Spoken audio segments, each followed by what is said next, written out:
It's something that a lot of us don't like to talk about, myself included.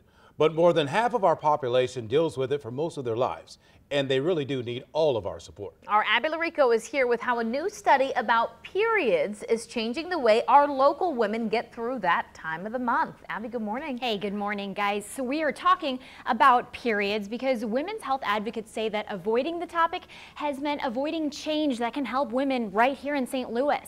A lack of access to tampons, pads, cups, that's not a foreign problem. In fact, a new study at SLU, the first of its kind in the U.S., found that the issue is much closer to home than we might have previously thought. 2/3 of low-income St. Louis women surveyed often can't afford proper hygiene products, and nearly half had to choose between buying food and buying food pads or tampons. A lack of clean products to get them through the month meant about 36% reported missing work. Now, the new Alliance for Period Supplies is gearing up to get these products out there to women. They say having to make do with toilet paper and hoping for the best, that causes anxiety, embarrassment, and frankly is an affront to a woman's dignity.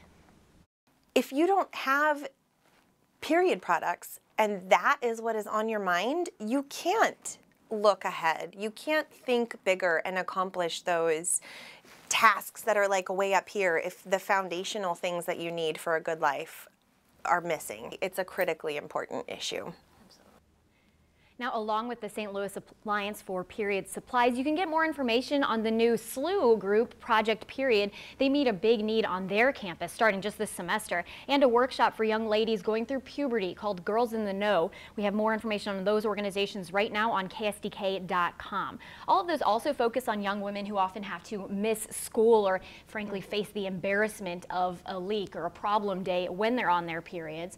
And we're also hearing a lot about this so-called pink tax on these type of products. So Illinois has actually eliminated it, and right now advocates in Missouri are working to at least reduce the tax on feminine hygiene products to be equal to that of food. So at least women aren't paying more for items that we really need to get through a significant part of our month.